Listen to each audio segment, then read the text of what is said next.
नमस्कार, मैं हूं अदिति नागर और स्वागत है आप सभी का भारत 24 के डिजिटल प्लेटफॉर्म पर। आज फील द थ्रिल में हम देश की आधी आबादी का थ्रिल समझेंगे और वो थ्रिल ये है कि महिलाओं को राजनीतिक भागीदारी दी जा रही है। तो ये जो प्रतिनिधित्व दिया जा रहा है, क्या इसे मांगने की जरूरत है? क्या इसे देने की जरूरत है? और अगर है तो फिर इतनी देर क्यों लगी? और अगर देर लग भी गई तो फिर अब रुकावट क्यों है? और क्या महिलाएं सशक्त केवल राजनीतिक भागीदारी से ही होंगी? ऐसे बहुत सारे सवाल हैं। और वास्तविकता में कि अगर 33% आरक्षण मिल भी जाए तो क्या वास्तविकता में महिलाएं सशक्त हो जाएंगी? तो ऐसे बहुत सारे सवाल हैं जो आज हम समझेंगे, क्योंकि मेरे साथ बहुत सारे डीएम्स मेरे प्रोफाइल पर आए और मुझे पूछा गया कि आखिरकार ये जो महिला आरक्षण बिल है, इसके पीछे की सच्चाई क्या है, इससे क्या बदलाव होगा। तो आज हम उस इम्पैक्ट के बारे में समझेंगे। मेरे साथ बहुत सारे गेस्ट मौजूद हैं। सबसे पहले मैं स्वागत करूंगी डॉक्टर शोभा विजेंद्र जी का। आपका बहुत बहुत स्वागत है। आप सोशल एक्टिविस्ट हैं और आपके एक्सपीरियंस आज साझा करेंगे आप, जाहिर तौर पर इस बिल के लिहाज से भी। और तनीषा रॉय जी सोशल एक्टिविस्ट हैं, आपका भी बहुत बहुत स्वागत है। नाजिया इलाही खान साहब हैं, आपका भी बहुत बहुत स्वागत है, सोशल एक्टिविस्ट हैं आप। और ऋचा सूद जी हैं, आप भी सोशल एक्टिविस्ट हैं। आप सभी का बहुत बहुत स्वागत है। मैम, सबसे पहले आपसे, जब तक अभी तक महिलाओं को जब ये राजनीतिक भागीदारी नहीं मिली थी, उस लिहाज से तो क्या महिलाएं कमजोर थी? क्या ये भागीदारी मिल जाएगी तो महिलाएं सशक्त हो जाएंगी? अंडरस्टैंड कर लिए कि महिला कभी कमज़ोर है ही नहीं। She is not vulnerable. ये थोड़ी सोच, समाज की सोच और एक माइंडसेट है जिसने उसे कमज़ोर बनाया है। लेकिन प्रश्न आपने राजनीतिक भागीदारी से जोड़ा है, तो मैं आपको बहुत अच्छी तरीके से बताती हूँ कि जब हम किसी भी व्यक्ति के ऊपर उठने की बात करते हैं तो उसके अंदर कोई एक कंपोनेंट कभी भी नहीं होता, हम उसकी समग्रता पे बात करते हैं। जब हम किसी महिला की, विशेषतः मैं महिला की बात कर रही हूँ, जब हम उसकी एम्पावरमेंट की बात करते हैं तो हम कहेंगे कि वो फिज़िकली, मेंटली और इकोनॉमिकली पूरी तरीके से सशक्त हो, लेकिन उसके साथ साथ राजनीतिक भी उसकी साझेदारी हो, वो उस तरीके से भी सशक्त हो। प्रश्न बड़ा सीधा सा है कि क्या राजनीतिक भागीदारी से पहले हम सशक्त नहीं थे? हम सशक्त थे, लेकिन इस सशक्तता को हमें और आगे बढ़ाना है। आप समझिए, अगर एक साइंटिस्ट है, शी इज़ डूइंग एक्सीलेंस और बहुत अच्छे अच्छे अनुसंधान कर रही, रिसर्चेस कर रही है, तो क्या वो सशक्त नहीं है? वो सशक्त है, लेकिन उसकी एक लिमिटेशंस हैं। वो आज भारतवर्ष के अंदर, अपने पूरे देश के अंदर प्रयोगशाला खोलना चाहती है, एक्सपेरिमेंट्स करना चाहती है, लेकिन उसकी एक लिमिटेशन है। लेकिन अगर प्रधानमंत्री जी की मुद्रा योजना आ गई, उस छोटी सी योजना ने 34 करोड़ विमेन को लोन दिलवा दिया। तो आप बताइए, जब राजनीतिक शिखर के ऊपर महिला आती है और वो संवेदनशीलता के साथ आएगी और वो उसको कोई, ये उसके लिए कोई, हम, she is not a bagger, she is not bagging, ये उसका कॉन्स्टिट्यूशनल उसका अधिकार है। ये तो हमने 77 साल के अंदर सोचा ही नहीं, उसको दिया ही नहीं। अब एक चैंपियन ऑफ विमेन राइट्स करके हमारे प्रधानमंत्री जी सामने आए हैं, महिलाओं के मसीहा बन के उनके सामने आए हैं। और मैं आपको बहुत अच्छी तरीके से बता दूं कि उनका विजन इज सो क्लियर। जब वो आए तो उन्होंने महिलाओं को सबसे पहले शौचालय दिए, द स्मॉलेस्ट थिंग। जो आप सोचिए कि हमारे पास सब कुछ है, लेकिन हमें सुबह उठकर 4 बजे जाना पड़ रहा है शौच के लिए, और वहाँ पर हर तरीके के क्राइम होने की भी संभावना है। प्रधानमंत्री जी ने शौचालय से शुरू करके इस भूमि को फर्टाइल बनाया, इस बात के लिए कि अब महिलाएं तैयार हैं, अब महिलाएं राजनीतिक नेतृत्व कर सकती हैं। अब संसद के अंदर और विधानसभा में भी जब महिला बोलेगी, जब महिला अपनी बात रखेगी, और मैं आपको एक बात बता दूं, ये सरकारी कोई आंकड़ा नहीं है, लेकिन मैं आपको बहुत अच्छी तरीके से बताती हूँ कि जब भी महिला, क्योंकि मैं एक एनजीओ चलाती हूँ for the last 35 years, I am a professional social worker, I have done my masters and फिर PhD in social work itself. तो मैं बिल्कुल ये आपको दावे से लिख के देती हूँ, हालांकि मैंने कोई रिसर्च डेटाबेस नहीं है मेरे पास, कि कोई भी महिला, चाहे वो एक डोमेस्टिक हेल्पर हो, और चाहे वो साइंटिस्ट हो, और चाहे वो MLA या MP हो, सबसे पहले जब वो कुछ बनती है तो अपने परिवार के बारे में सोचती है, अपने समाज के बारे में सोचती है, और अपनी आमदनी का, अपनी इनकम का भी सबसे ज़्यादा वो जो खर्च करती है वो अपने परिवार पे करती है। ऑन द अदर हैंड इसके बिल्कुल अपोजिट, रिक्शा पुलर है कोई और कोई बहुत कमाने वाला भी है। आप देखिए, जब वो किसी व्यसन में पड़ जाता है, जब वो किसी बुराई में पड़ जाता है, तो उसको परवाह नहीं होती। वो अपनी आमदनी का 100% भी कभी कभी अपने व्यसनों पे खर्च कर देता है। ये महिला होती है। और ऐसी ही महिला जब नेतृत्व करती है तो वो देश की दशा और दिशा अवश्य बदल देती है। इसलिए 2-3 बातें हमें समझने की आवश्यकता है कि महिला ना कभी कमज़ोर थी, ना महिला है। राजनीतिक नेतृत्व मिलने से उसके काम करने के आयाम अवश्य बढ़ जाएंगे। आप इस वक्त विश्व को देखिए, आप जितने भी युद्ध हो रहे हैं, मैन मेड, मैन की उपज, दिमागों की उपज, लेकिन मैं दावे से कहती हूँ, रवांडा का एग्जाम्पल देखें, जहाँ पर 61% विमेन रिप्रेजेंटेशन है, वहाँ के सामाजिक जो जीवन है उसके अंदर अगर परिवर्तन आया तो केवल और केवल इसीलिए आया क्योंकि वहाँ का नेतृत्व महिलाओं के पास है। उससे पहले की अगर रवांडा की आप हालत देखें तो वहाँ पर सिविल वॉर्स, वहाँ पे ड्रग्स, वहाँ पे क्राइम्स, वहाँ पे अत्याचार अपनी चरम सीमा पे था। पर जब से महिलाओं ने मोर्चा संभाला, जब से महिलाओं ने नेतृत्व संभाला, तब से वहाँ की हालत में एकदम से परिवर्तन आया है। मैं दावे से यहाँ पर ये कहना चाहती हूँ कि इसका मतलब ये नहीं है कि पुरुष कोई कमतर है, लेकिन हमें एक बात को समझना होगा, जो हमारी वंदनीय लक्ष्मीबाई जी ने कहा था, उन्होंने कहा था, केलकर ने कहा था कि स्त्री और पुरुष रथ के वो 2 पहिए हैं जिसमें स्त्री उसकी सारथी है और पुरुष अनुगामी है। भारत का जो मॉडल है, भारत का जो विकास का मॉडल है, वो हमें कहीं से आयात नहीं करना चाहिए। ना हमें वेस्टर्न कंट्रीज से आयात करना चाहिए, ना हमें अमेरिका से आयात करना चाहिए, ना हमें किसी अन्य जगह से आयात करना चाहिए। हमारी अपनी चिर पुरातन जो सनातन संस्कृति है, जिसके अंदर स्त्री और पुरुष दोनों का काम सौंपा गया है, और स्त्री और पुरुष दोनों को कहा गया है आप दोनों नेतृत्व कर सकते हैं, आप दोनों समाज को चला सकते हैं, और आप दोनों मिलकर ही परिवार को भी चलाएंगे। हमारे देश की विचारधारा, जहाँ पर महिला को स्वतंत्रता, पूरी स्वतंत्रता, उसको हर डिसीजन मेकिंग के अंदर रखा गया है। जो धर्म संकट आया है, आप कहेंगे कि अभी हम डिस्कस भी कर रहे थे कि महिलाओं की हालत अच्छी नहीं है, तो महिलाओं की हालत इसलिए अच्छी नहीं है क्योंकि हमारा जो रास्ता हमको दिखाया गया था सनातन ने, हम उसको भूल गए हैं।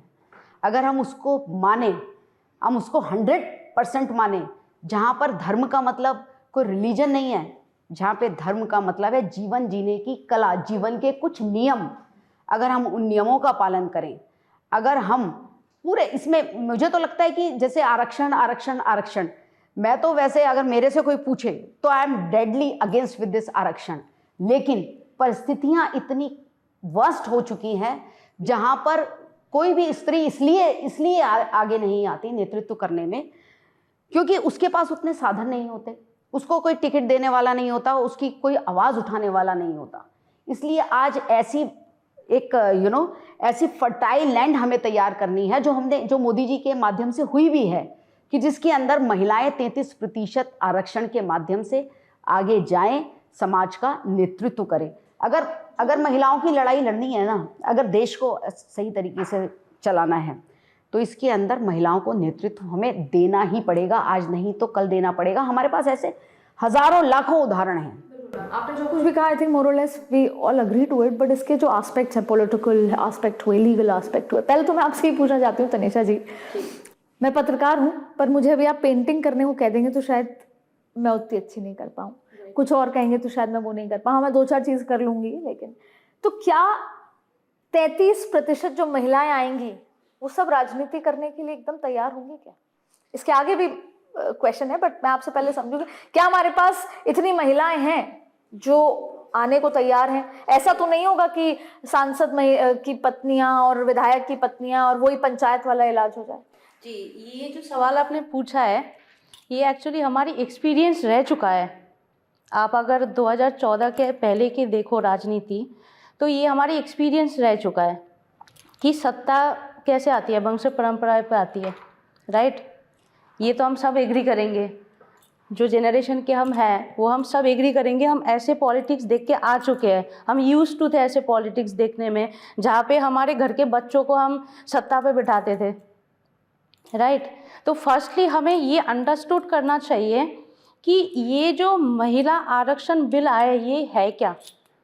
This is not just a reservation, it's a huge respect for all capable women by our आदरणीय नरेंद्र मोदी जी। आप तो मुझे बताओ कि जी। देश की आधी आबादी मेरे को बहुत प्रैक्टिकल मेरे दर्शकों और मेरी महिला दर्शकों के लिए बात करनी है। आधी आबादी है तो आधा हिस्सा दो ना, 33 क्यों दे रहे हो?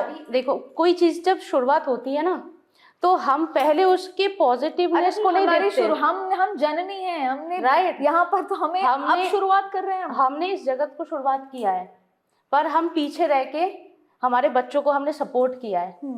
आज तक ऐसे होता है, पर पॉलिटिकल फील्ड में जो फेस हम देखते थे वो महिला बहुत कम थे, उसमें फेस जो आते थे उसमें महिला बहुत कम थे संख्या में। तो हमारे प्रधानमंत्री जी आज खुद एक मैन होके आज महिलाओं के लिए सोच के उनसे कनेक्ट करके ये जो बिल लाए हैं, ये क्यों लाए? उनको उभर के लाने के लिए लाए, ताकि वो सामने आए। जो पीछे से आज तक सपोर्ट बनी है और कल को वो अगर पिलर बनेगी तो बिल्डिंग तो बिना झिझक अच्छा ही बनेगा इन फ्यूचर। तनिषा जी के जवाब में ही मेरा एक सवाल पूछ रही हूँ, क्योंकि सरकार है तो सरकार जवाबदेह है। 30 मंत्री कैबिनेट में, एक निर्मला सीतारमण है, तो क्यों सबसे पहले नरेंद्र मोदी जी की बात कर रही हैं? बहुत अच्छी बात है, पहले तो 27 साल तक ये बिल आया ही नहीं था, अब आया है तो हम उसकी आलोचना नहीं कर रहे, पर हम उसको 360 डिग्री एंगल समझ रहे हैं। तो ऐसा क्यों है कि हमें आरक्षण की जरूरत है? क्यों नहीं जब टिकट वितरण होता तो दे दो 33%, 33% क्यों नहीं टिकट बांट दी जाती? बंगाल में चुनाव है क्यों नहीं बांटी जाए? बिहार में चुनाव तो क्यों नहीं बांटी जा रही? मतलब जब तक कि वही जैसे बच्चों को जब तक पिटाई नहीं होगी तब तक क्या पढ़ेंगे नहीं वो, या जब तक रेड लाइट पे आपका चालान नहीं कटेगा तब तक आप रेड लाइट क्रॉस कर दोगे? तो यही इशू है, मैं समझना चाह रही हूँ आपसे। सबसे पहले तो वंदे मातरम, भारत माता की जय, आपके दर्शकों को, को पैनलिस्ट को और आपको। देखिए, महिलाओं का मान सम्मान, अधिकार, इंसाफ सनातन धर्म में भी है और मोदी जी के नेतृत्व में भी है, क्योंकि मुझे याद है कि 2015 से लेकर के 2017 तक इंस्टेंट ट्रिपल तलाक को खत्म करने के लिए देश की सर्वोच्च न्यायपालिका में मैंने कितने चप्पल घिसे थे और कितनी टारगेटेड हुई थी एक खास कम्युनिटी से। लेकिन 2019 में जब उस पर एक एक्ट बना, एक सेक्शन बना, तो कहीं ना कहीं मुस्लिम बेटियों को थोड़ी सी राहत मिली। तो मुझे ऐसा लगता है कि महिलाओं को शिव शक्ति का नाम सिर्फ हवाबाजी में मोदी जी ने नहीं दिया है, वाकई में उनको शिव शक्ति बनाने के लिए वो खड़े हो चुके हैं।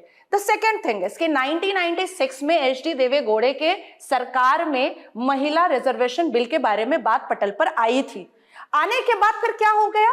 1996 से लेकर के 2000 जब तक कांग्रेस की सरकार थी, उनकी अलायंस की सरकार थी, तो उन्होंने कौन सा चूरन चाटा था या कौन सा अफीम चाटा था जो इस बारे में वो बात नहीं कर रहे थे? जबकि गांधी परिवार में सोनिया एंटोनियो बहुत ही सक्रिय राजनीति में थी, इंदिरा गांधी तो देश की प्रधानमंत्री थी, प्रियंका वाड्रा अभी सक्रिय राजनीति में है। तो मुझे लगता है कि सबसे पहले तो गांधी परिवार को इस पर बात करनी चाहिए थी, वुमेन रिजर्वेशन बिल पर, और उनके घर से निकलने वाले 4-5 प्रधानमंत्री उनके ही नेतृत्व में हो जाना चाहिए था। तीसरी बात कि महिलाओं को सम्मान नहीं देना है, महिलाओं को बच्चे बीच में रोक रही हूँ। आपको बिहार के CM का नाम याद है? अभी जो नए बने, कल ही बने हैं, सम्राट चौधरी।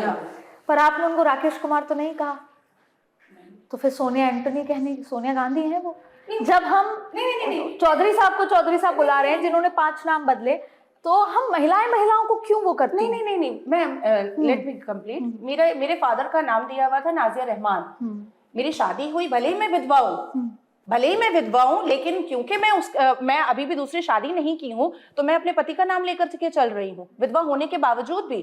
तो पति का नाम सोनिया गांधी तो फिर प्रियंका गांधी क्यों बन जाती हैं वो? उनको फिर प्रियंका वाड्रा बनना चाहिए था ना। अभी तो सोनिया गांधी की बात हो रही है। नहीं तो अरे तो मैं अदिति नागर हूं, मैं अपने फादर का सरनेम रखती हूँ। नहीं, फिर तो कंफ्यूजन हो जा रहा है। फिर हम लोग प्रियंका वाड्रा बोले, फिर प्रियंका गांधी, उनका एक्स हैंडल नहीं, उनके एक्स हैंडल प्रियंका गांधी है, उनका इंस्टाग्राम हैंडल प्रियंका गांधी है, उनका Facebook social media Priyanka Gandhi है। तो उन्होंने कंफ्यूज किया है। हमने कंफ्यूज नहीं किया है। मुझे तो बहुत अच्छा लगता है, मेरे पति को मरे हुए 17 साल हो गया है, लेकिन मैं उन्हीं का टाइटल लेकर के चलती हूँ और दूसरी शादी करने का भी कोई इरादा नहीं है। द सेकंड थिंग इज, आप प्लीज बात बताना चाहती हूँ दर्शकों को और आप सबको भी कि टाइटल आप किसी का भी ले लीजिए, लेकिन आपकी जानकारी के लिए और सबकी जानकारी के लिए, विश्व की हर महिला की जानकारी के लिए एक रिसर्च चल रहा है जिसके अंदर ये बात बहुत प्रखर रूप के अंदर सामने आ रही है कि जो बच्चों को जो भी संस्कार मिलते हैं उसमें जो हमारा जो डीएनए बनता है बच्चे का, उसमें माँ के जो जीन्स होते हैं उसकी बहुत ज़्यादा इंपॉर्टेंस होती है। हम सनातन में तो कहते ही रहते हैं ये कि जो कुछ होता है बच्चा जो है वो माँ का प्रतिरूप होता है, लेकिन अब ये अमेरिका के अंदर ये रिसर्च चल रही है और इसके अंदर जैसे क्योंकि कहा जाता है कि एक्स और एक्स होगा तो क्या होगा, लड़की होगी, एक्स और वाई होगा तो, बट इन रियलिटी क्या होता है, एक्स वाई वाई एक्स भी होता है, एक्स वाई वाई इस तरीके का हमारा जो है इस तरीके से होता है ये। तो मेरा ये जो कहा ये तो इन्होंने बहुत ही अच्छी बात कही है कि हमें क्या लगाना है और क्या नहीं लगाना, लेकिन महिला जो है वो कोई भी टाइटल लगाए या ना लगाए, महिला तो देखिए सशक्त है। 27 साल के अंदर 7 प्रधानमंत्री आए और महिला रिजर्वेशन बिल आया, लेकिन कोई उसको पास नहीं कर पाया। अब ये ऐसा माटी का लाल आया है, एक ऐसा व्यक्तित्व आया जो इसे कर पा रहे हैं। अब तो मैं कहती हूँ हम सबको प्रे करना चाहिए, सबको ये कहना चाहिए कि 4 बजे वोटिंग करो। अपोजिशन पार्टीज को इतना समझना चाहिए। और जिसकी प्रियंका वाड्रा जब कल बोल रही थी, मुझे इतना बुरा लग रहा था कि आप महिला होने के बावजूद आप इसके अंदर जितने भी कंटक हैं इसके अंदर, उनको अगर दूर करने की बात हो रही है और कंफ्यूज किया जा रहा है, which is very very clear. देखिए, पहले कोई बिल आता है, बिल एक्ट तब बनता है जब वो अच्छी तरीके से पास हो जाता है, उसके जो भी हर्डल्स होते हैं उनको दूर किया जाता है। इसलिए परिसीमन, डिलिमिटेशन और जनसंख्या का संशोधन किया जा रहा है, उस बिल के अंदर संशोधन किया जा रहा है। अगर वो संशोधन हो जाता है तो हम जो है 2029 के अंदर डिलिमिटेशन और संशोधन पे ही बात करूंगी। पहले आप अपना कमेंट, फिर मिर्जा जी के पास जाऊंगी। मैं डिलिमिटेशन से लेकर इनकी बात को इसलिए कह रही थी कि महिला को आप कुछ भी लगाओ, नाजिया आप चाहे कुछ भी लगाओ, लेकिन यू आर आप बिल्कुल नाजिया जी आप अपनी बात करिए। Let me complete. Thank you so much. हाँ। द सेकेंड थिंग इज, और बहुत इंपॉर्टेंट बात है, हमारा जो देश है वो संवैधानिक है, हमारा देश कानूनी है। हर एक व्यक्ति जो भारत का नागरिक है उसको संविधान के भीतर रहना है। तो फिर ये शरई कानून क्यों चलेगा भाई, महिलाओं को क्यों देना है? कल जो अखिलेश यादव पटल पे कह रहे थे कि ये कुछ महिलाओं के साथ जो है गलत हो रहा है, ऐसा हो रहा है, वैसा हो रहा है, कांग्रेस ने अभी 2024 के इलेक्शन में एक भी मुस्लिम महिला को टिकट नहीं दिया था।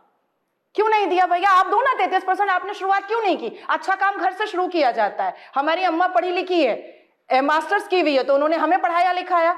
हम पढ़े लिखे हैं तो हमने अपने बच्चों को पढ़ाया लिखाया। तो कांग्रेस जो ये सारी बातें अभी कर रहा है, और आज शायद राहुल गांधी जी कुछ बोलने वाले हैं, ये शरई कानून यहाँ नहीं चलना चाहिए। ये शरिया में और इस्लाम में है कि महिलाओं को सम्मान नहीं देना है। पैगंबर मोहम्मद ने कहा था कि जिस कबीले की, जिस काफिले की, जिस रियासत की, जिस सियासत की, जिस घर की, जिस कुंबे की अगर महिला होगी सरपरस्त, तो वो चीज बर्बाद हो जाएगी। ये पैगंबर मोहम्मद ने कहा था, और वही बोली कांग्रेस के मुंह से सुनते हैं, वही बोली अखिलेश यादव के मुंह से सुनते हैं। तो चलो, अखिलेश यादव की तो बात समझ में भी आती है, क्योंकि मुलायम सिंह यादव बोलते थे लड़के हैं मन मचल जाता है। उनकी बात तो समझ में आती है कि वो महिलाओं को क्यों नहीं इतना पावरफुल करना चाह रहे हैं। लेकिन गांधी परिवार जहां महिलाओं का ही शासन चला है, उनको तो कम से कम इस बिल पर बहुत समर्थन और समक्ष खड़े होना चाहिए था। बिल्कुल ऋचा जी, अब ये बिल अगर पास हो जाता है तो इसका इम्पैक्ट पॉलिटिकल के अलावा जिस सामाजिक बदलाव की हम बात कर रहे हैं, क्या वो दिखेगा? और अगर दिखेगा तो वो क्या क्या है? देखिए, सबसे पहले तो मैं ये कहूँगी कि नारी कल भी भारी थी, नारी आज भी भारी है, और नारी कल भी भारी रहेगी। और पुरुष कल भी आभारी था, आज भी आभारी है, और कल भी आभारी ही रहेगा। बिल्कुल, बहुत खूब। तो इस चीज़ के साथ जो आप सवाल पूछ रहे हैं कि राजनीतिक इम्पैक्ट के साथ साथ ज़मीनी स्तर पर, देखिए बहुत सारी योजनाएं आती हैं, मैं पक्ष या विपक्ष की बात नहीं करूंगी, मैं ज़मीनी सच्चाई की बात करना चाहूँगी। हमारे पास बहुत सारी योजनाएं आती हैं, बहुत सारे बिल्स पास होते हैं, लेकिन उनकी ज़मीनी सच्चाई, यहाँ से जो शीर्ष नेतृत्व होता है वहाँ से एक संकल्प लिया जाता है, लेकिन वो संकल्प नीचे आते आते तक इतना डिल्यूट हो जाता है कि वो एक आम आदमी तक सही मायने में जो यहाँ सपना देखा गया था वो शायद सपना का या तो लास्ट वाली आ की मात्रा रह जाती है या सा का पहले वाला सपना का स रह जाता है। तो अगर वो ज़मीनी सच्चाई पे पूरी तरीके से ये चीज़ें उतरनी शुरू हो जाएं तो शायद हिंदुस्तान जैसा कोई देश ही नहीं होगा, क्योंकि यहाँ पर जितनी योजनाएं परियोजनाएं बनती हैं वो साक्षात अगर ज़मीन पे आ जाती हैं तो उसका सशक्तिकरण जिसे कहना चाहिए वो हो जाएगा। अब हम बात करते हैं नारी की। नारी कभी भी अबला तो नहीं थी, ये एक मानसिक, हमें चूड़ियाँ पहना दी गई, हमें पायलें पहना दी गई, ये एक तरीके से हमें बेड़ियाँ डाल दी गई श्रृंगार के नाम पे, कि भाई नारी आ रही है पता लग जाए, या नारी जा रही है पता लग जाए, या जब घर से बाहर निकलेगी तो पता लग जाए। तो एक तरीके से हमें कमज़ोर किया गया, हमारी मानसिकता को कमज़ोर किया गया। और फिर वंशज की बात आने लगी। जब वंशज की बात आने लगी तो पुत्र को वंशज मानना शुरू कर दिया। तो इस तरीके से पुत्र को पढ़ाया गया, बच्चियों को सस्ते स्कूल में पढ़ा दिया या नहीं पढ़ाया।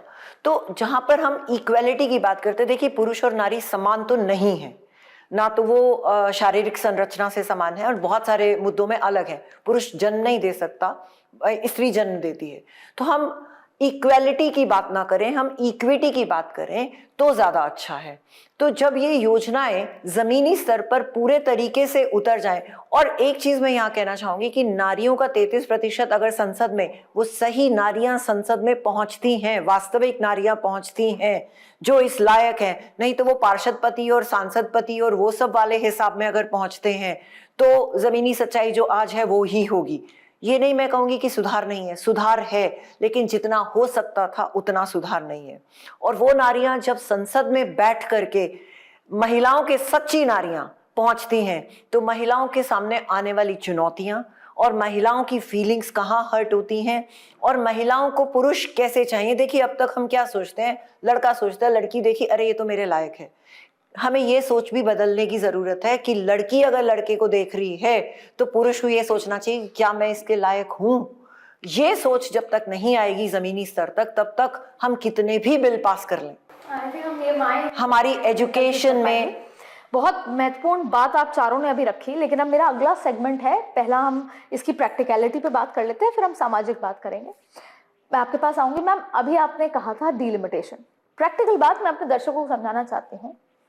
एक सरकार 2023 में जबरदस्त तरीके से बिल लाती है जो कि जाहिर तौर पर तस्वीर बदल देगा, और आपने जो चूल्हे की बात करी, शौचालय की बात करी, वो शायद किसी और माइकल लाल ने नहीं करी। लेकिन जब ये कहा जाता है कि क्योंकि इसके पीछे राजनीति है, देखिए सब कुछ जो राजनीति में दिखता है वो होता नहीं, और जो नहीं दिखता वो होता है। पहला दूसरी बात है कि एवरीथिंग हैज अ रीजन। चाहे फिर अगर उसमें एक गुडनेस है कि महिलाएं आगे आएंगी तो अच्छी बात है, उसके पीछे के रीजंस को छोड़ देना चाहिए, लेकिन फिर भी डीलिमिटेशन एक बहुत बड़ा फैक्टर है। अब अगर ये 2011 के सेंसस से हो रहा है, पहले आपने खुद ये मानस बनाया, बिल कहता है 2026 का सेंसस, फिर डीलिमिटेशन और फिर महिला आरक्षण। अब सरकार ने तय किया, सरकार है सर्वोपरि, सरकार ने तय किया 2011, तो क्या ऐसा नहीं था कि एक सर्वदलीय बैठक बुलाई जाए, विपक्ष से बातचीत की जाए और उसके बाद फिर फर्दर जाया जाए? हर बार जैसा विपक्ष का मानना है कि हुक्म आएगा कि स्पेशल सेशन में आना है। समझना चाह रहे हैं मेरे दर्शक, मैं तो खुद कल पार्लियामेंट में थी पूरे दिन, तो मैं समझ रही हूँ, लेकिन मेरे दर्शकों को आप समझाइए। देखिए बहुत ही अच्छी तरीके से इसको समझने की ज़रूरत है। हमारा जो सेंसस होता है वो आफ्टर 10 ईयर्स होता है। 2011 के बाद जो सेंसस हुआ उसका हुआ 2021। 2021 में हम एक ऐसी महामारी से ग्रसित थे जिसको कोरोना कहा जाता था, जिसके अंदर अपने घर के अंदर भी हमें सब लोगों से परहेज रखना होता था। ऐसे में वो सेंसस शुरू नहीं हो सका। पिछले सेंसस की भी मैं आपको बात बता दूं कि जब ये सेंसस होता है 10 ईयर्स का जो इसका पीरियड होता है, तो ये नहीं होता कि आज मैंने सेंसस कर लिया और आज ही उसके हमने रिजल्ट दे दिया और बता दिया आपको कि इतनी पॉपुलेशन है, इतना ये है, इतने हाउस होल्ड है, इतना ये सब कुछ है। इतने बड़े देश के अंदर इट टेक्स ईयर्स लगते हैं इसको। तो आज जो हमारा 2021 का सेंसस होना चाहिए था, जिस पर हमें 2019 में अपनी 33% रिजर्वेशन चाहिए थी, वो नहीं हो पाया। अंडरस्टैंड?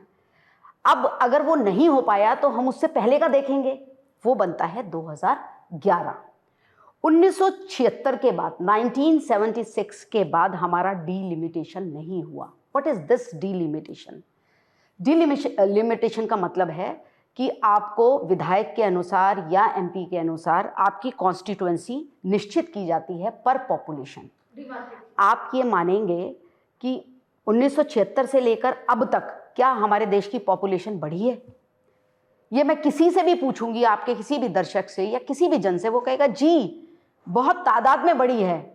आप देख लीजिए, हम दिल्ली में रहते हैं, हमें पता है क्या हालात हुए हैं। पॉपुलेशन बढ़ी है। हर एक्ट का एक बेस होता है, और हमारे ये जो विमेन रिजर्वेशन जो बिल आया है, इसके बाद एक बेस ये है कि हमें कोई बेस ईयर लेना है।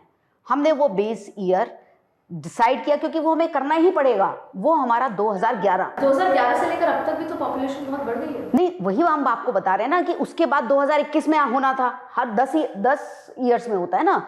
तो अब हमारा, अगर हम उसका अभी हमारे पास रिजल्ट नहीं आया बिकॉज ऑफ द रीजन कि वो लेट शुरू हुआ, और तब भी ईयर्स लगते हैं। मतलब नॉट वेट फॉर 2026? नहीं, 26 को छोड़ दीजिए, 26 में थोड़ी आ रहा है, 28 में आएगा। अब बाद में आएगा। अभी हमें पता नहीं है कि ये हमारा जो 2021 का हमारा जो पॉपुलेशन था वो हमारा 2029 के बाद भी आ सकता है। अभी वो it's a very very very hard job, it's a very laborious job. मतलब क्योंकि कास्ट भी है उसमें, उसमें बहुत सारी चीजें हैं। अब जो घोषणा हुई 2023 के अंदर, जिसके अंदर वो बिल पास हुआ, सर्वदलीय सारे दलों को इसके अंदर पिक्चर में लिया गया और बड़े बहुमत से पास हुआ।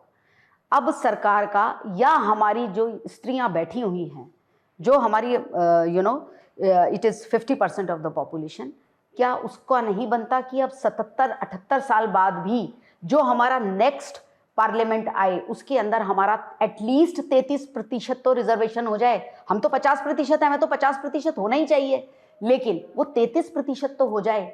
उसके लिए जो ऑब्स्टिकल्स हैं वो हम उसके लिए संशोधन कर रहे हैं। वो संशोधन बिल्कुल क्लियर कट कर रहे हैं। उसके टाइमिंग्स का मैं सरकार से, मैं उस पर कोई दलील नहीं दे सकती क्योंकि मैं उसको नहीं जानती हूँ सरकार का क्या उसमें मत रहा है। लेकिन मैं ये सिर्फ आपको ये बताना चाहती हूँ, सारे दर्शकों को ये बताना चाहती हूँ कि हम कोई भी एक्ट, जैसे कल वो कह रही थी कि मैं सुन रही थी और मुझे हंसी आ रही थी, बड़ी बचकाना सी बात लग रही थी। प्रियंका वाड्रा कह रही थी कि अब ऐसा कर दीजिए, अब वो 543 के ऊपर पास क्यों नहीं कर देते। अरे भाई, लॉ पास करना है, कोई मजाक थोड़ी करना है कि आप जो है उसके लिए कोई बेसिस हैं। उसके लिए 2 बेसिस हैं, हमारी जनसंख्या और एक और बेस है। हाँ, और डिलिमिटेशन भी है। ऐसा तो नहीं है कि 543 में जो ज्यादातर पुरुष हैं वो नहीं चाहते कि उनकी सीट फिसल जाए उनके हाथ से? देखिए, मैं आपको एक बात कह रही हूँ, महिलाओं को आरक्षण देने के लिए पहले पुरुष की उतनी ही नंबर ऑफ सीट्स को रखा जा रहा है, महिलाओं को एक्स्ट्रा सीट दी जा रही है, अच्छी बात है। लेकिन कोई पुरुष, इसमें मैंने भी पहले, बिल्कुल आप बिल्कुल ठीक कह रही है, मेरे मुंह से एकदम यही निकला था। मैंने कहा व्हाई नॉट 543, क्यों इसको बढ़ा रहे हैं। लेकिन फिर जब मैंने सारा संज्ञान लिया, आपको एक चीज़ बता दूं, हर कॉन्स्टिट्यूंसी के लिए एमपी को 5 करोड़ रुपीस मिलते हैं। अब इतनी बड़ी जगह के अंदर, इतनी बड़ी पॉपुलेशन में, अगर आप 2029 के अंदर भी कॉन्स्टिट्यूंसी को अगर आप डिलिमिट कर रहे हैं, यानी कि आप उसको बता रहे हैं कि ये आपका पर्टिकुलर एरिया, ये आपकी पॉपुलेशन है, आपको इनका विकास करना है, एमपी को इसका विकास करना है, तो वो एक यूनिफॉर्मिटी क्रिएट करेगा। अगर हम 543 पे ही करेंगे तो हम न्याय नहीं करेंगे, और वो that is not possible. So you were saying delimitation is any which is pending. Yes. अच्छा, मैं आपसे ये बात बताएं मुझे कि ये तमाम चीजें अगर हो जाती हैं महिलाओं को लेकर, पर विपक्ष कह रहा है टाइमिंग, तो मुझे आप ये बता दो, जो बीजेपी चुनाव प्रचार, मतलब अगर पंचायत चुनाव भी हो तो वो अपना बेस्ट परफॉर्म करती है, which is a very good thing, उनकी मेहनत की तो हम कायल हैं, लेकिन क्यों 16, 17, 18 की तारीख चुनी गई? ये मेरे दर्शकों का सवाल है। 16, 17, 18 को की तारीख, हो सकता है 29 तारीख को चुनाव खत्म हो जाता, फिर बुला लेते, आराम से करते। हो सकता है पंडित जी ने यही मुहूर्त तो अच्छा और लड़कियों के लिए अच्छा टाइम भी इसी दिन निकला होगा। भाई ऐसा क्यों कि भाई जहाँ ये एक बहुत अच्छी बात है कि उस आबादी को भी मैसेज जाएगा कि आप भी Urgency हमारे है। हिस्से में हैं, हाँ। तो उनकी भी मानसिक स्थिति बदलेगी। मतलब आसाम चुनाव से पहले अर्जेंसी नहीं थी, लेकिन बंगाल चुनाव से पहले अर्जेंसी है। That's what you're saying. देखिए जब भी बहुमत बनी होगी वो उस चीज को लाया गया होगा, लेकिन कम से कम इस तारीख पे तो लाया गया कि कल चुनाव है, तो कम से कम उन महिलाओं को तो सही निर्णय लेने में, सही व्यक्ति को वोट डालने में एक आसानी हो। उन्होंने भी तो अब तक कुछ एनालाइज किया ही होगा। राइट। आसाम तो रह गया। नाज़िर जी, एक और बात बताइए, मैं खुद बंगाल होके आई हूँ, इसलिए I have seen the terror in the public of Bengal for Mamata Didi, for TMC workers. They are very terrified, they are not ready to speak, but फिर भी जस्ट कीप दैट असाइड, हम जहां पर हम अक्रॉस, मोदी जी किसी 4 महिलाओं की सशक्तिकरण की बात तो नहीं कर रहे, पूरे देश की महिलाओं की। तो अगर किसी राज्य में महिला है, काम कर रही है, तो वहां तो आपको उससे लड़ना है, उसको हटाना है, और अदरवाइज आप महिला सशक्तिकरण की बात कर रही हैं। आप बंगाल होकर आई हैं, मैं बंगाल की वोटर हूँ जी। So nice. तो आप, this is a relevant question I'm asking from the right 13 साल person. मैंने वहां पर गुजारा है। बिल्कुल आपका सवाल बिल्कुल सही है। और जब वुमेन क्यों महिलाओं के रिजर्वेशन खिलाफ लड़ाई लड़ रहे हैं? एक राज्य में अगर महिला सीएम है तो है, दो ही तो राज्य हैं, दिल्ली और एक। Let me answer. जब वुमेन रिजर्वेशन बिल का कोई भी बात नहीं था, तब मायावती बनी, तब जयललिता बनी, तब ममता बनर्जी बनी, तो बिल्कुल सही बात है। लेकिन अगर कोई महिला और जिसका नाम ममता हो, उसके हृदय से अगर महिलाओं के लिए ममता ही निकल जाए और वो बलात्कारियों, जिस लड़की का बलात्कार हो उसको 10 लाख रुपए उसकी आबरू की कीमत लगाने लगे, जो माँ माटी मानुष का स्लोगन दे और माओं को लुटता हुआ देखें, माटी को मिटता हुआ देखें और मानुष को रोज पेड़ पर लटकता हुआ देखा जाए, तो देश के प्रधानमंत्री को निर्णय लेना ही पड़ता है। देश के प्रधानमंत्री को ऑन जीरो ग्राउंड उतरना ही पड़ता है और समझाना ही पड़ता है कि तुम दुर्गा का स्वरूप थी, तुम काली का स्वरूप थी, तुम महिला शक्ति को बचाने का स्वरूप तुमको बनाया गया था, ये तुम कैसे बन गई? ये तुम क्या हो गया तुमको? ममता बनर्जी कोई 2-4 साल की राजनेता नहीं है। ममता बनर्जी को आगुन कन्या का नाम ऐसे नहीं दिया गया था। ममता बनर्जी वाकई में आगुन कन्या थी, 100 पे 2000% वो आगुन कन्या थी, और हम लोग उनको बहुत पसंद करते थे। पूरा पश्चिम बंगाल इतना खुश था जब ममता बनर्जी मुख्यमंत्री बनकर के शपथ ली थी, तो महिलाओं ने ममता बनर्जी का पोस्टर और बैनर अपने हृदय से लगाया था। लेकिन 2011 से 2012 5 फरवरी एक फॉरेनर लड़की का, एनआरआई लड़की का रेप होता है। ममता बनर्जी बोलती हैं साजानो घटना, लड़की ज्यादा पैसा मांग रही थी, इसीलिए लड़के पर, मुसलमान है लड़का इसलिए उसके ऊपर रेप का केस लगा रही है। बाद में जब ऑसिफिकेशन रिपोर्ट आता है, मेडिकल रिपोर्ट आता है, आर्टिकल मैच होता है, सेमेन मैच होता है, तब पता चलता है कि दबोच करके मुसलमान वहां पर रेप कर रहे हैं। इलीगल कंस्ट्रक्शन धुआंधार, नारदा शारदा रोजवेरी चिटफंड धुआंधार, तोलाबाजी धुआंधार, चिटिंगबाजी धुआंधार, डीलर लॉटरी धुआंधार, गुंडा दबंगई सब कुछ धुआंधार। तो महिला को बताना पड़ता है कि तुम महिला हो, तो समेटो ना, समेटो। नहीं, वो स्त्री हो या पुरुष हो, सीएम है, गलत काम कर रही है, उसको चाहे तो वो स्त्री हो या पुरुष हो। The second thing is delimitation, बहुत जरूरी है। 2011 के सेंसस पर हो रहा है बिकॉज ऑफ कोविड, मैम ने बता दिया। लेकिन मुझे लगता है कि नागरिक खुश है इसमें से, क्योंकि जैसे मान लेते हैं कि अभी हम लोग जहां पर नोएडा में बैठे हुए हैं, यहाँ के मेंबर ऑफ पार्लियामेंट को वोटर मिल रहे हैं 10 लाख। जस्ट सपोज एक एग्जांपल दे रही हूँ। अब हम चले जाते हैं लखनऊ के मेंबर ऑफ पार्लियामेंट को वोटर मिल रहे हैं 35 लाख। तो ये जो 10 लाख है, ये अपने सांसद से अपना काम मिल करके करवा ले रहा है, क्योंकि संख्या जो है कम है, और वहां जो एक ही मेंबर ऑफ पार्लियामेंट है और संख्या 35 लाख है, तो बेचारे जो लोग हैं वो वंचित रह जा रहे हैं, और एक मेंबर ऑफ पार्लियामेंट 35 लाख की आबादी को संभाले कैसे? तो मुझे लगता है कि नागरिक अगर अक्लमंद होगा और वो अपने विधायक और सांसद के करीब रह करके अपनी पीड़ा, अपने काम को करवाना चाहेगा, तो वो डिलिमिटेशन को एक्सेप्ट करेगा। बहुत अच्छी बात आपने कही कि किसी भी महिला के अंदर से अगर ममता चली जाए तो राजनीति नहीं, किसी भी सेक्टर में वो बात खत्म। हमारी यूएसपी हमारी ममता है। ऋचा जी, अब ये गारंटी क्या है, मैंने देखा, जैसे हम इसको समाज के लिहाज से बात करते हैं, हम इसको राजनीति को समाज से जब जोड़ते हैं कि एक पर्टिकुलर समाज से, ब्राह्मण समाज से आदमी प्रतिनिधित्व करेगा जिससे ब्राह्मणों का उत्थान हो, मतलब पिछड़े समाज से कोई प्रतिनिधित्व करेगा पिछड़ों का उत्थान हो, यही चलता आ रहा है। इसीलिए आप पसंद करें या ना करें, आप अपने समाज को वोट देते हैं कि कल को कुछ नहीं हुआ तो उसके घर जाके बैठ जाएंगे, उसको काम करना पड़ेगा। इसलिए महिलाओं को हम प्रतिनिधि, देखो सब तो कोई संसद जा नहीं सकता है, तो जो कुछ महिलाएं जा रही हैं, ये मैं इसलिए कह रही हूँ क्योंकि हम सब ने कहीं ना कहीं ये फेस किया है। हमारे घरों में भी हमें अगर कोई कहीं ना कहीं कुछ पीछे रह जाता है तो महिलाओं का सपोर्ट नहीं मिलता है। कुछ बात ऐसी महिलाओं की तरफ से होती है कि कहीं ना कहीं हमारी जो रुकावटें हैं वो महिलाएं बनती हैं। तो ऐसा तो नहीं कि जो 33% जाएंगी, वो जो बची हुई है महिलाएं हैं, जैसे आज से उनको भेजेंगी, उनको सुनेंगी ना। क्योंकि मैंने कई बार देखा है कि एक समाज का व्यक्ति जाता है, वो खुद को सशक्त बनाता है, अपने बच्चों का जीवन बनाता है, उसको पता है 5 या 10 साल आजकल रहेंगे। आजकल बड़ी राजनीति तो है नहीं, क्योंकि इसमें भी 15 साल का ही रोटेशन है, 15 साल ही आप रहेंगे, रोटेट होंगे। तो वो जो रिप्रेजेंटेशन जा रहा है वो बची हुई पिछड़े महिलाओं को सपोर्ट करेगा ना। कहते हैं उम्मीद पर दुनिया कायम है, तो इसी उम्मीद पर पहली बात तो ये जो बिल है, हम अगर ऐसी महिलाओं को चुन कर के वहाँ भेजेंगे जो सिर्फ स्वार्थी होंगी, ये तो हमारे चुनाव के ऊपर है ना। हम उन लोगों को चुने भी, तो पॉलिटिकल पार्टीज हैं, ये भी दिक्कत है। अब वो नाम को या काम को देखेंगे या एक पार्टी के चेहरे को देखेंगे, ये तो एक आम जन को निर्धारित करना होगा। निर्णय तो एक आम जन का होना चाहिए ना। अगर कोई सही व्यक्ति है उसको आगे लाएं, सही महिला है उसको आगे लाएं, पार्टी को मजबूर करें कि हाँ इसे आप टिकट दीजिए, तब तो सही है, तब तो आप उसको कह भी सकते हैं। लेकिन हाँ, आपने खुद ही इस चीज़ का एक बहुत अच्छा उत्तर दिया कि जो लोग जाते हैं वो पहले तो अपना घर भरते हैं, क्योंकि टिकट खरीदने में भी तो बहुत पैसा लगता है। तो जब तो बहुत बेसिक से बिल्कुल, फिर वो जो भी टिकट खरीद के जाता है वो रिकवरी मोड में आता है, वो आपका भला करने के मोड में नहीं। अगली बार चुनाव के लिए भी तैयारी में उसके अगले चुनाव के लिए भी तैयारी करनी है।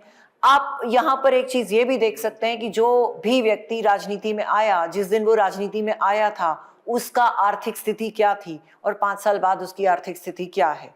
तो ये चीजों को एक वोटर, लगता है कि आधे सांसदों को और सारे विधायकों को घर भेजना पड़ेगा। देखिए बिल्कुल, अगर ऐसा होना है, चाहिए, एक्चुअली तो होना चाहिए।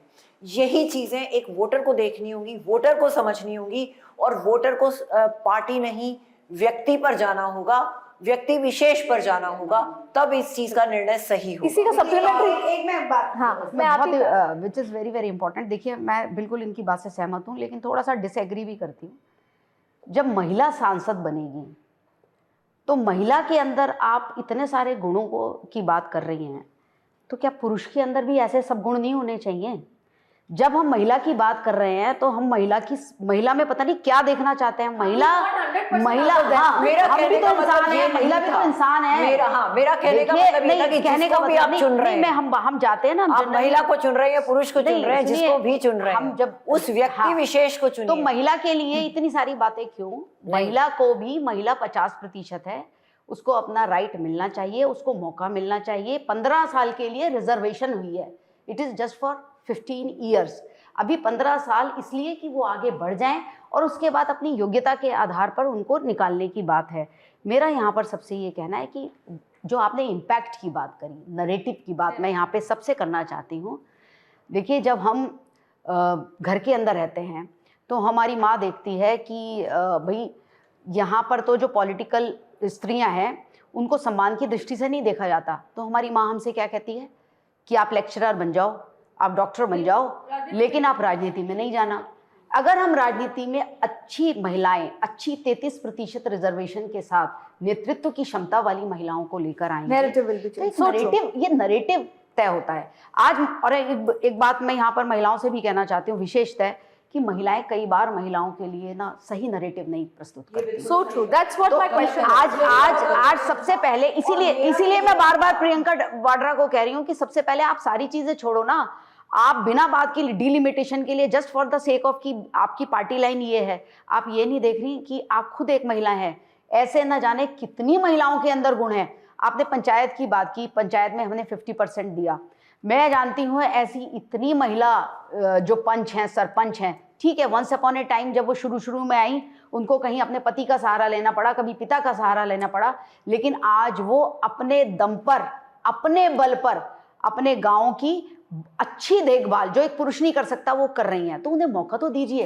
ये मौका ही देने का सवाल है, है, मौका आप ही से देने है, का फिर मैं आऊंगी आप लोग पास। शोभा जी, क्योंकि मैं नोइंग योर बैकग्राउंड, आप एक बात समझनी है। फॉर एग्जाम्पल, कोई भी व्यक्ति बीजेपी से जुड़ता है या कांग्रेस से जुड़ता है, मैं प्रियंका गांधी को लेकर आऊंगी आपके पास, लेकिन कोई भी व्यक्ति किसी विचारधारा से जुड़ता है, तो अब जैसे हम शादी भी कर लेते हैं, तो फिर हमें ये जिम्मेदारी है कि हम उस घर की विचारधारा, संस्कारों से लिमिटेड रहते हैं। अब उनके वो संस्कार में क्या चीजें रेस्ट्रिक्शन है, क्या नहीं, we try to follow that. हमेशा से होता है ना, जो फॉलो नहीं करता वो लड़की हो जाती है बगावती। मेरा सवाल ये है कि अगर महिलाएं बीजेपी से जुड़ गई, बीजेपी की एक पर्टिकुलर विचारधारा है, अब वो उस विचारधारा से अगर अलग हटके जाती है, मैंने कई बार देखा कि आप चाहते हुए भी न चाहते हुए भी मुझे ऑफ रिकॉर्ड कहा जाता है, अरे यार पार्टी लाइन है। आप समझ गए? मेरे दर्शकों को भी समझाइए ऐसे में क्या किया जाए। देखिए ऐसा है कि महिला को लगता है कि नहीं ये महिला या ये इशू सही है और मुझे इसका सपोर्ट करना है, वो चाहकर भी पार्टी लाइन पे बाउंड होकर उस इशू को सपोर्ट नहीं करती। दिस इज कॉल्ड महिला लीडरशिप। इसी को तो महिला लीडरशिप की बात हो रही है। आपने तो महिला को अभी तक ऐसे मौके ही नहीं दिए ना, महिला लीडर बनने के मौके। ये रिजर्वेशन उसी के लिए है कि आप उसे मौका तो दो ताकि वो अपनी बात को अपनी विचारधारा से हटकर भी देखिए, सिर्फ रिप्रेजेंटेशन नहीं रह जाए, वोकल भी हो। वो वोकल तभी तो होगी ना, उसे मौका मिलेगा। आप देखिए, आप कॉलेज कभी गए नहीं, आपने कॉलेज का माहौल देखा नहीं, तो आप क्या बोलेंगी? आप बोलेंगी हाँ ठीक बात है, आपको गर्ल्स कॉलेज के अंदर ही होना चाहिए, बोलेंगी ना। जब आप कॉलेज के अंदर गई, आपने देखा कि वो भी अच्छे जो हमारे हम जिनके साथ पढ़ते हैं कॉलेज के अंदर, वो हमारे बहुत अच्छे मित्र होते हैं, और कभी कभी तो हम उनसे सारी बात शेयर कर लेते हैं, हमारी अच्छी उनसे। तो जब तक हमें वो एक्सपोजर ही नहीं मिला, तो हम उनसे सारी चीज़ों की बात की हम ये क्या उम्मीद रखते हैं। अभी महिला, मैं इसी बात पे आऊँगी जो रिजर्वेशन वाली बात है। मैं क्यों बार बार इसको कह रही हूँ कि अभी जो ये आप आज़ादी के समय से 1952 में जो हम ओनली 4.4% थे, अब 2024 के अंदर हम बढ़ के केवल 14% हुए और राज्यसभा के अंदर 15% हुए। इसकी अगर आप बैकग्राउंड में जाओगे तो आप देखोगे कि अधिकतम जो सांसद हैं, सुषमा जी को छोड़ दीजिए, 2, 4, 5, 10 नाम और छोड़ दीजिए, तो परिवारों की जो महिलाएं हैं उनको ही ये मौके मिले हैं, क्योंकि जो अदर वीमेन हैं they don't have any exposure, उनको ये मौके मिलते ही नहीं, उनको लीडरशिप डेवलप करने के ये मौके मिलते ही नहीं। मैं आपके माध्यम से ये कहना चाहती हूँ कि जब ये 33% रिजर्वेशन आएगा तो एक बच्ची ये कहेगी कि हाँ मैं डॉक्टर भी बनूंगी, मैं इंजीनियर भी बनूंगी, मैं विधायिका भी बन सकती हूँ, मैं एमपी भी बन सकती हूँ। बात ही नहीं आती। तो मौका तो आए ना, बिल्कुल। तो ये बहुत जरूरी है। तनिषा जी, आप बंगाल से आती हैं, बाई चांस बिल गिर जाता है तो बंगाल में क्या नैरेटिव जाने वाला है? ये जाएगा जो बीजेपी चाहती है? बीजेपी तो मान रही है कि बिल गिरा। बंगाल की मैं एक चीज़ पे आना चाहूँगी, हमेशा बंगाल को लेकर ना एक बहुत बड़ी कंट्रोवर्सी हमेशा रही है, क्योंकि वहाँ का जो कल्चर है वो बहुत अलग है, बहुत लोग उसे समझ ही नहीं पाते, क्योंकि वहाँ के लोग दंगे हमले इस पे बिलीव ही नहीं करते, वो बहुत शांत स्वभाव के होते हैं। जिसके मतलब आगे चलते जो हमने एक लेडी को सीएम बनाया था, यही सोच के बनाया था कि कल को एक लेडी सीएम रहेगी हमारे, तो दंगे हंगामे हमें नहीं फेस करना पड़ेगा। पर अल्टीमेटली हमने क्या देखा कि वही चीज़ रिपीट। पर अगर बिल गिर जाता है तो बंगाल की महिलाओं के अंदर क्या नैरेटिव आएगा? नेगेटिव जरूर आएगा, क्योंकि वो जो सोच क्या आएगा, पूरे देश भर की महिलाओं में जो एक आस होती है, जो काम कर रही है, खलियान में जो काम कर रही है, फैक्ट्री में जो काम कर रही है, हर जगह आएगा, हर जगह आएगा। क्योंकि एक होता है दिल में आस होती है, और बहुत कम लोग ऐसे होते हैं जो उस आस को देख पाते हैं। ठीक है, प्रदीप जलाया जाता है, उनमें दिया जलाया जाता है जिंदगी। तो निराशा रहेगी, निराशा बहुत ज्यादा रहेगी। लगातार प्रियंका गांधी वाड्रा को काउंटर कर रही है। आपने कभी उनकी मन की बात सोची है? वो प्रियंका गांधी जिनमें काबिलियत है, ऐसा तो नहीं इंदिरा गांधी की पोती है, राजनीति तो अंदर होगी, लेकिन फिर भी इसी परिवारवाद की, जिसमें ये पेट्रियार्ची वाला जो इशू है, उस हिसाब से वो अपने भाई को आगे, भाई की जगह लीडरशिप, फर्स्ट विक्टिम। आप सोचिए, वो संसद भवन में मौजूद रहती है, साड़ी पहन के मौजूद रहती है। एक कल्चर की बात कर रही है मैं, जैसे राहुल गांधी क्या जाते हैं, कार्गोज में चले जाते हैं। शी इज फॉलोइंग एवरीथिंग, है ना। उसके बावजूद वो बेचारे यूपी गई लड़कियां लड़ सकती हैं, ठीक है, उनको आसाम भेज दिया जाता है, उनको लड़ने के लिए केरला भेज दिया जाता है, क्यों नहीं यूपी भेजा जाता? क्यों वो फेस नहीं है, क्यों अध्यक्ष नहीं बन सकती, क्यों संगठन मंत्री? She is the first victim. अब कहाँ उनको बेचारे, उनके बारे में तो सोचिए। काबिलियत तो आप भी बहुत है, कल को हम आपको भी देख सकते हैं मेंबर ऑफ पार्लियामेंट के नजरिए से। Let me complete ma'am, let me complete. मुझे लगता है कोई विक्टिम नहीं है वो, बल्कि ये उनका एडवांटेज है कि वो गांधी परिवार से। कोई विक्टिम आप उनमें कोई काबिलियत नहीं देख रही हैं? नहीं, काबिलियत हो सकती है, होगी, लेकिन कोई विक्टिम तो नहीं है वो, बल्कि ये एडवांटेज है कि डायरेक्ट उनको मेंबर ऑफ पार्लियामेंट का दरवाजा खोल दिया गया। Baby born with a golden spoon.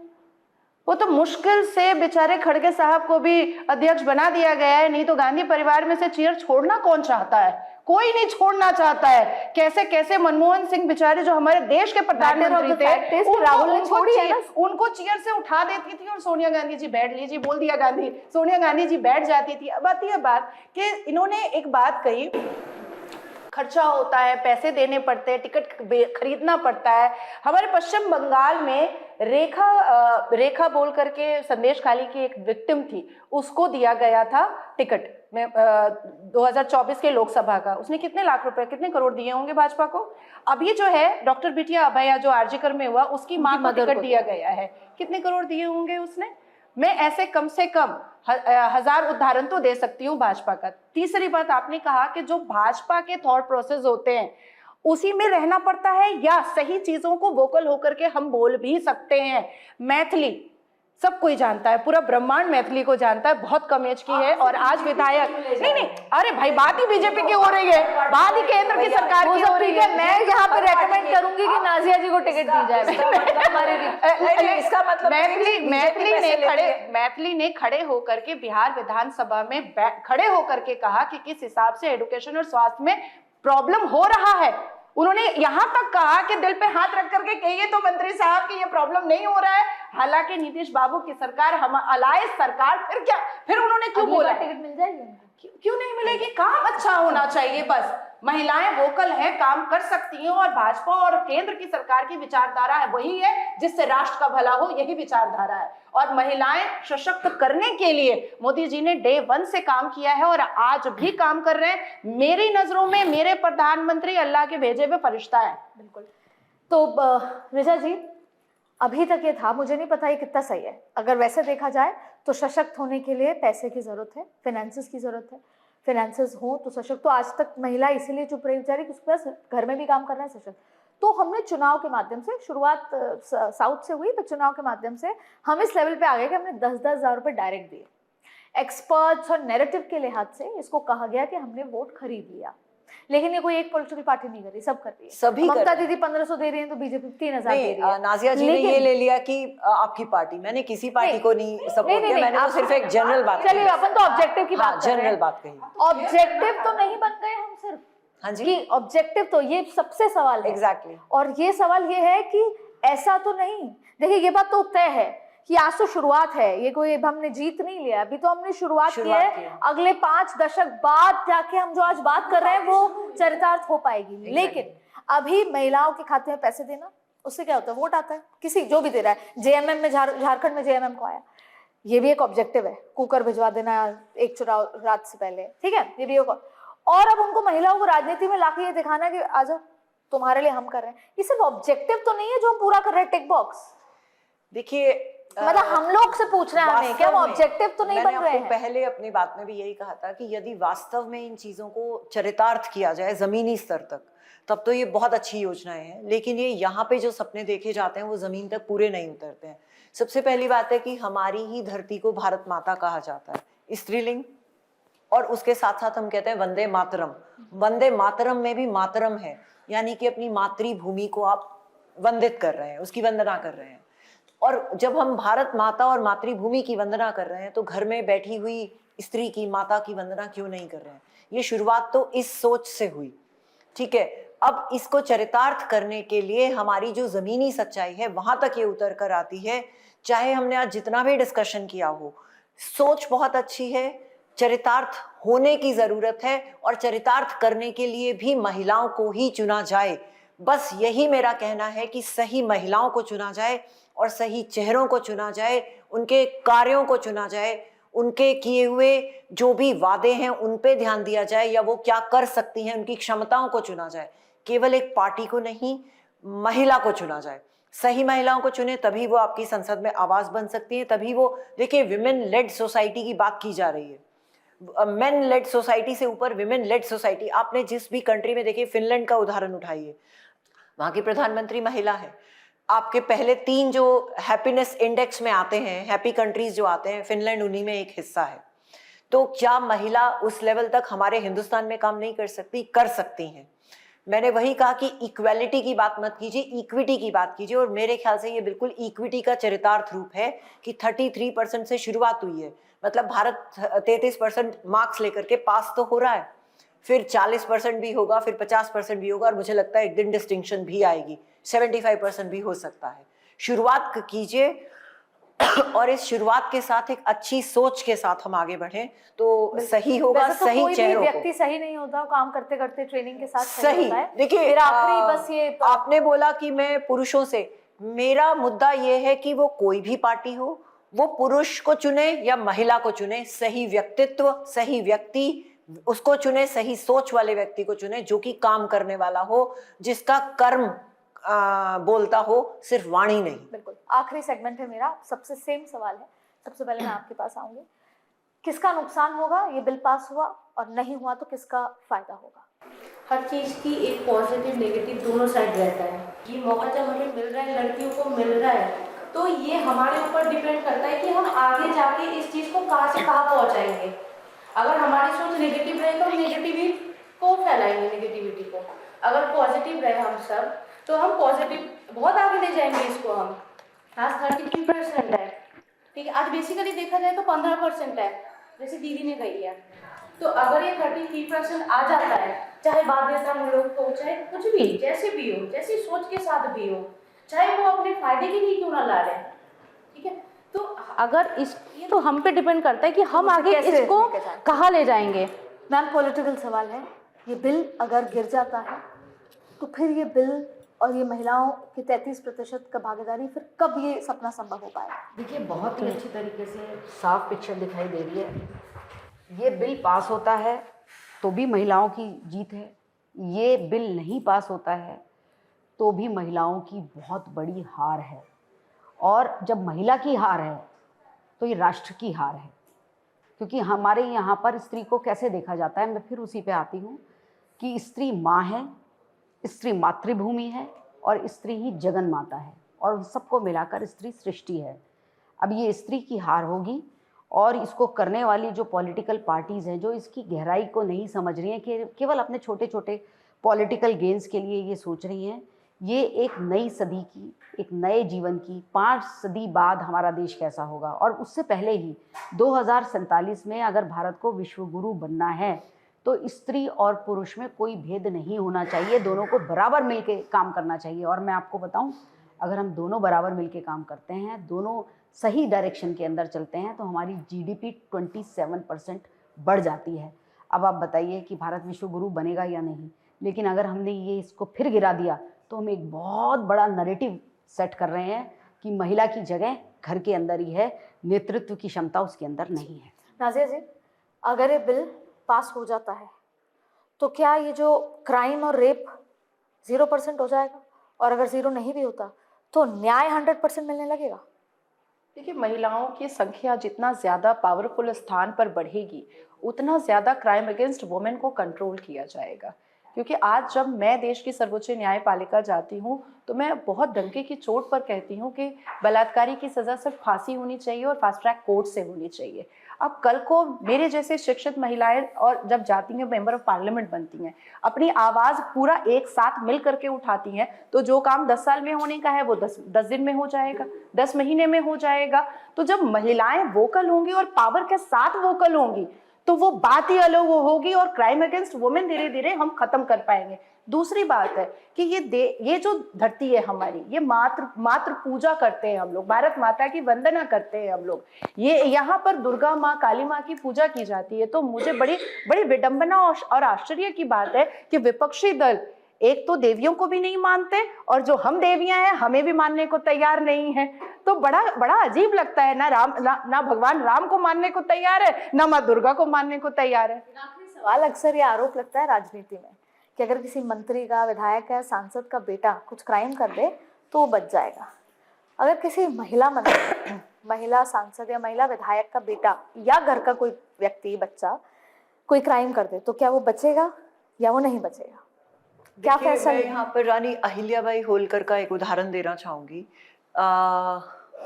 कायदे में तो पुरुष या स्त्री दोनों को ही अपने बच्चे को सजा देनी चाहिए, लेकिन मुझे लगता है कि महिला अपने बच्चे को एटलीस्ट कानूनन सजा नहीं दिलवाएगी तो खुद तो सजा जरूर देगी, जो मेरी सोच है।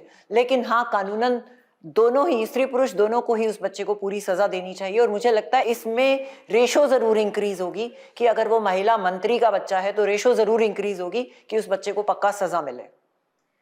आप सभी का इस चर्चा में जुड़ने के लिए बहुत बहुत शुक्रिया पैनल से। और आज भी आपको चर्चा में ऐसा लगा होगा कि सीता के बारे में कई बार बहुत सवाल होते हैं। इतने सवाल तो शायद राम जी से भी कभी नहीं हुए। हर बार महिलाओं को लेकर बहुत सवाल होते हैं और मैंने भी किए। जब ये बिल आ रहा है तो शायद कोई सवाल नहीं करना चाहिए, बस इस बिल का स्वागत करना चाहिए। लेकिन पत्रकार हूँ और समाज की सोच पूछनी ज़रूरी है, इसलिए पूछा जा रहा है। और वैसे भी सवाल उसी के लिए होते हैं जो बहुत मजबूत होता है। इसलिए महिलाएं, मुझे पता है, मैं भी एक महिला हूँ, मेरे साथ सशक्त महिलाएं बैठी हैं। एब्सोल्यूट क्लियर नैरेटिव है, क्लैरिटी ऑफ माइंड है, और इसीलिए मैं पूछ रही हूँ। क्योंकि जब तक पुरुष समाज में था या पैट्रियार्ची थी तब तक देखिए समाज चल रहा है, अच्छा बुरा जैसा भी। लेकिन मुझे ये पता है कि जिस दिन महिलाओं ने अपने हाथ में बागडोर ले ली, चाहे वो राजनीतिक हो, क्योंकि घर की बागडोर, सामाजिक बागडोर जब जब ली है तब तक बहुत सुंदर तस्वीर आई है। इसलिए जब राजनीतिक बागडोर भी लेंगे तो बहुत सुंदर तस्वीर आएगी। इसलिए शायद ये तमाम सवाल थे। और एक और बात, हम ये पूछ रहे हैं कि इसके पीछे राजनीतिक कारण क्या है। मैं आपको क्लियर कर दूं, ये सिर्फ और सिर्फ सामाजिक बदलाव नहीं है। हर पॉलिटिकल पार्टी के लिए इसके पीछे उनकी वोट बैंक की राजनीति है, सारी पॉलिटिकल पार्टी के लिए। इसलिए ये कहना बेमानी होगा और आपको मुझे गलत तस्वीर दिखाना बेमानी होगा कि इसके पीछे कोई वोट बैंक की राजनीति नहीं है। लेकिन वो बचपन में दादी माँ नहीं कहती थी कि मरा मरा बोलोगे तो राम निकलेगा एक दिन। इसलिए कई चीजें किसी भी वजह से हो, अगर उसका अल्टीमेट उद्देश्य अच्छे के लिए है तो उसका स्वागत करना चाहिए। याद रखिएगा, आज का बिल अगर गिरता है तो उन लोगों को जिन्होंने ये बिल पास नहीं होने दिया, और अगर पास होता है तो उन लोगों को जिन्होंने इस बिल को पास होने दिया। लेकिन एक और बात, कई बार सड़क पे चलते हुए हम ही कह देते हैं कि लड़की गाड़ी चला रही है क्या। कभी भी कुछ होता है, आदमी गलत चलाए भिड़ा दे तो हम नहीं कहते। इसीलिए जब राजनीति में हम आए तो एक दूसरे को सपोर्ट करें, एक दूसरे की शुरुआती गलतियों को इग्नोर करें, क्योंकि हम जब साथ होंगे, चाहे घर में, सड़क पे या संसद में, जब एक साथ होंगे तो बहुत अच्छी तस्वीर निकल कर आएगी। आज इस चर्चा में जुड़ने के लिए बहुत बहुत शुक्रिया। हम फिर इस पर चर्चा करेंगे जब ये बिल के नतीजे सामने आ जाएंगे। आप सभी का बहुत